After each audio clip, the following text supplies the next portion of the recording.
Hi everyone. I'd like to introduce some old Japanese buildings. The reason why I chose this topic is because when I look up Japanese culture on the internet, I see many photos that include Japanese buildings, and I thought that Japan's old buildings may have played a significant role in the formation of Japanese popular culture. In introducing this topic, I visited the Edo Tokyo Open Air Architecture Museum in Koganei, Tokyo, and actually saw historical buildings from the early Edo period to the mid-Showa period. First, let me introduce the buildings of the Edo period.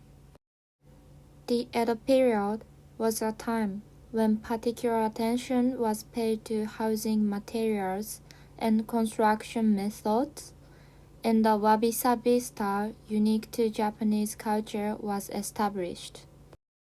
Because of the great power of the shogunate during the Edo period, the tenement house was the predominant type of construction, and tenements were built and leased between the shogunate, feudal lords, and landowners. Nijo Castle and Nikko Toshogu Shrine are representative buildings of the Edo period. Let's take a look at the tenement house, a mainstream buildings in the Edo period. The Tsunashima House, a farmhouse built in the mid-Edo period, retains many of the characteristics of the minka of this period. The exterior has a closed structure with low eaves on the roof and latticed windows to let in light while preventing animals from entering from the outside. The interior is of the Hiroma style with a daikoku bashira between the doma and the hiroma. The doma can be seen from the irori, and looking up, people can see the high ceilings and the magnificent hut structure. Next, I will introduce the buildings of the Meiji period. In the Meiji period, elements of Western architecture were introduced from other countries and established in Japan as quasi-Western architecture. Famous buildings from this period include the former Akasaka Detached Palace and the Tokyo National Museum. Here, I will take a look at the Takahashi Korekiyote, which served as a national government from the Meiji to the beginning of the Taisho period. This building is an elaborate construction using wood called Sotsugabushin, and the floors in the Western-style rooms are parquet. It was also one of the first buildings to incorporate glass, an element of Western architecture, into Japanese architecture. Next, I will introduce the Taisho era buildings. The Taisho era was a period of rapid economic growth and a time of great changes in construction, not only in technology and construction methods, but also in materials. And many cultural residences were constructed, incorporating Western-style living. Tokyo Station and the former Imperial Hotel are representative buildings in this period. Let's look at the House of Okawa in Dene-Chofu here. This building has a living room-centered layout with a living room for the family at the center, around which the dining room, bedroom, and study are arranged. The exterior, of course, but the interior is also quite Western in style, with lots of glass and wooden floors. The rooms also have ovens, pianos, and other equipment, which shows Japan's economic development and exchange with other countries. Finally, I will introduce the Showa-era buildings.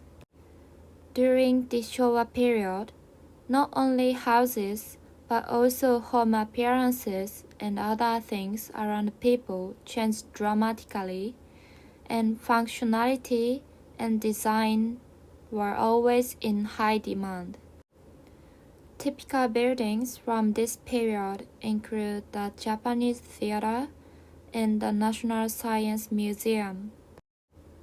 Here, I will introduce the House of Wemla. The House of Wemla is a building that clearly shows the unique characteristics of the Showa period, when wooden houses were entirely covered with copper plates to protect them from fire after the Great Kanto earthquake. The exterior is decorated in a Western style, but the second floor has Japanese-style railings, creating a blend of Japanese and Western design. This building is what is called a kanban kenchiku, and as is also the case with the House of Wemla, it is characterized by its flat front. Through this research, I have learned that Japanese architecture has changed through Japan's economic development and interaction with other countries to make architecture more comfortable and fashionable. Specifically, I believe that buildings in the Edo period were designed for people to live in nature, as animals were prevented from entering, and as time went on, design features such as parquet were emphasized, and architecture became one of the ways to express one's status and other characteristics. In addition, as Japan changed, architecture also changed significantly, and I believe that architecture became a part of Japanese culture as an easy-to-understand way to see the history of Japan. In addition to the buildings introduced in this video, there are many other old Japanese buildings in the Edo Tokyo Open Air Architecture Museum that I visited this time, so if you are interested, I recommend a visit. That's all for my introduction to old Japanese buildings. Thank you very much for your attention.